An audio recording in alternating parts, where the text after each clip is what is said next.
The story of Ruth is a powerful journey of faithfulness, love, and divine restoration. From loss and pain to favor and destiny, Ruth's life shows how God can turn ordinary obedience into extraordinary blessing. There was once a time of great uncertainty in the land of Israel. The skies were dry, the fields were empty, and famine spread across the countryside like a silent storm. Families struggled to find food, and many were forced to leave their homes in search of survival. In the small town of Bethlehem lived a man named Elimelech. He had a wife named Naomi and 2 sons. Like many others, Elimelech felt the pressure of the famine. Life became so difficult that he made a hard decision. He left Bethlehem and went to the land of Moab, hoping to find a better future for his family. At first, it may have seemed like a wise choice. Moab had food, Moab had survival. But sometimes decisions made out of fear carry unexpected consequences. Not long after settling in Moab, Elimelech died. Naomi was left alone with her 2 sons in a foreign land. The pain of loss began to shape her life in ways she never imagined. Still, she held on, hoping her sons would build new lives. Her sons eventually married Moabite women. One of them was Ruth, a young woman known not for wealth or status, but for her heart. She married Mahlon, one of Naomi's sons. Life continued, but sorrow had not finished its work. After some years, tragedy struck again. Both of Naomi's sons died. Now Naomi was left completely empty.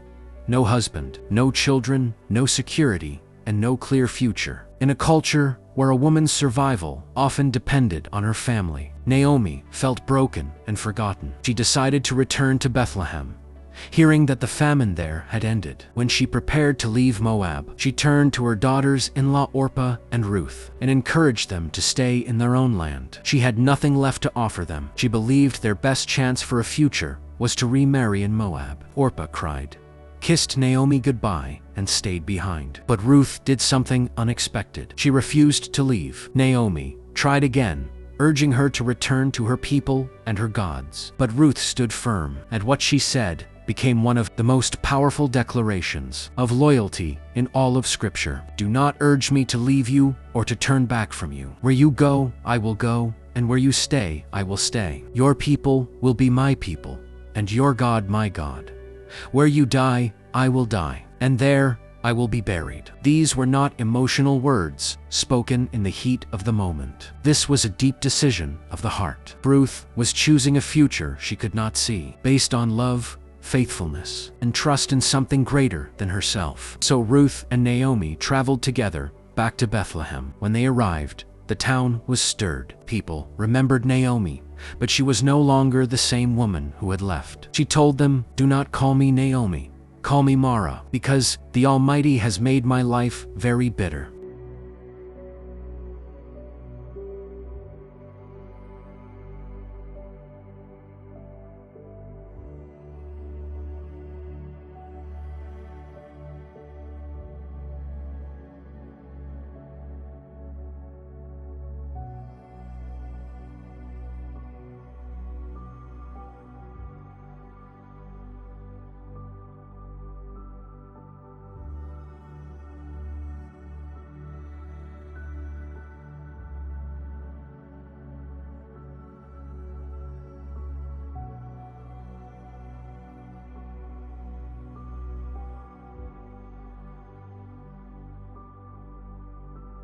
She felt empty. She believed her story was one of loss, not hope. But Ruth stayed beside her, quietly walking with her pain, sharing her journey. They had no land. They had no income. They had no protection. So Ruth made a humble decision. She would go to the fields and gather leftover grain so they could survive. This practice, called gleaning, was allowed in Israel. Farmers left behind portions of grain so the poor could gather food. It was hard, exhausting work, but Ruth did not complain. She went out with determination, and as it would happen, her steps led her to the field of a man named Boaz. Boaz was a man of wealth, but also of kindness and integrity. He noticed Ruth immediately. She was a foreign woman, working tirelessly in his field. He asked about her, and when he learned her story, how she had left her homeland, stayed with Naomi, and worked faithfully to survive, his heart was moved. Boaz instructed his workers to treat her with respect. He even told them to leave extra grain behind, for her to gather easily. He offered her water when she was thirsty, and protection while she worked. Ruth was surprised. She did not expect kindness in a place where she had no status. She asked, "Why have I found such favor in your eyes, that you notice me a foreigner?" Boaz replied with words that would change her understanding of her journey. He told her that he had heard of her loyalty to Naomi and how she had left her father and mother to come to a people she did not know. He blessed her, saying, "May the Lord repay you for what you have done. May you be richly rewarded by the Lord, under whose wings you have come to take refuge." Those words carried weight. Ruth had come seeking survival, but she was now standing in a place of divine favor. She continued working in Boaz's fields, and Naomi soon realized something important.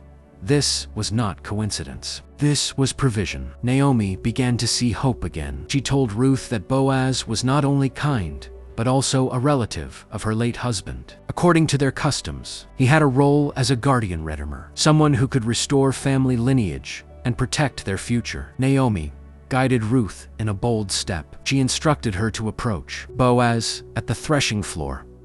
After he had finished working and resting, it was a moment of vulnerability, but also a moment of courage. Ruth followed Naomi's instruction carefully. She went to Boaz quietly at night and lay at his feet, a cultural gesture requesting protection and redemption. When Boaz woke and discovered her, he was both surprised and deeply moved. Ruth asked him to spread his covering over her, symbolizing his role as redeemer. Boaz responded with honor. He praised her character again, calling her a woman of noble virtue. He told her there was another relative who had a closer legal claim, but if that man would not fulfill the duty, Boaz himself would do it. He promised her protection.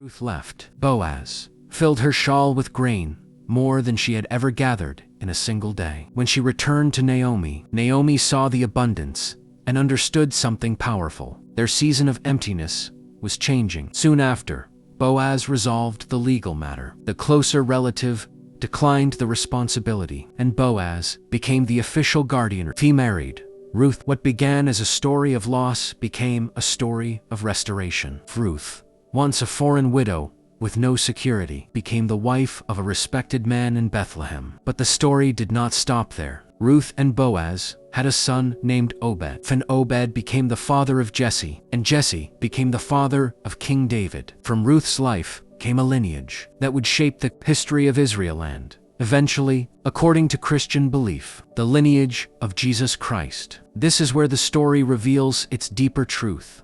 God was working in every step, even when life looked empty. Ruth did not know that her simple decision to stay with Naomi would lead to generations of blessing. She did not know that her loyalty and hardship would echo through history. But faithfulness is often like that. It does not always show immediate results. It grows quietly, shaping a future we cannot yet see. There is something powerful about Ruth's life that speaks beyond her time. She was not chosen because of wealth, status, or influence. She was chosen through character, through loyalty, humility, and trust. She chose Naomi when there was no benefit for herself. She chose faith when the future was unclear. She chose perseverance when quitting would have been easier, and in return, her life was transformed. This story reminds us that God often works through ordinary obedience. Not everything begins with clarity. Sometimes it begins with loss. Sometimes it begins with confusion. Sometimes it begins with walking into a field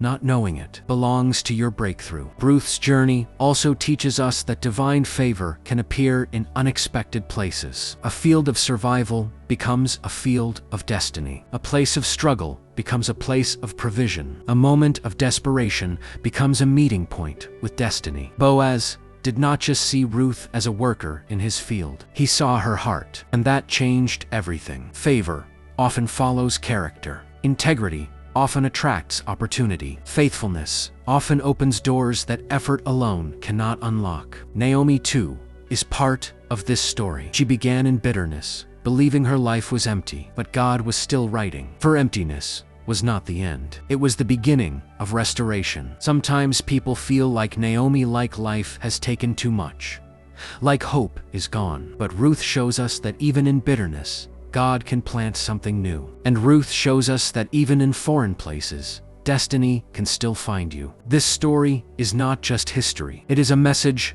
about trust. Trust when life feels uncertain. Trust when you are in unfamiliar places.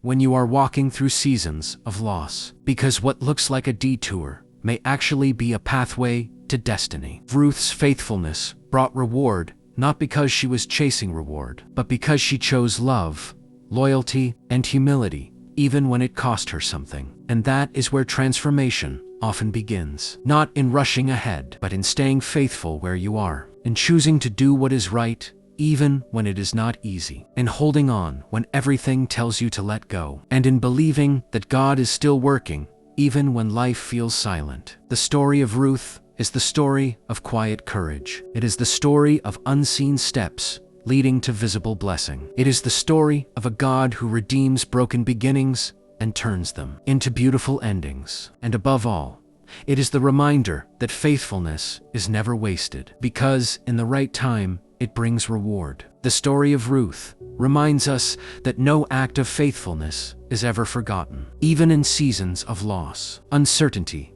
and waiting, God is still working behind the scenes. Ruth's loyalty, humility, and trust opened the door to a future greater than she could have imagined. If this story encouraged you, remember that your own season of blessing may be closer than you think. Stay faithful, keep trusting God, and never lose hope, because He can turn your hardest moments into a testimony of His goodness. If you enjoyed this story, don't forget to like, share, and subscribe for more inspiring Bible stories and messages of faith. God bless you.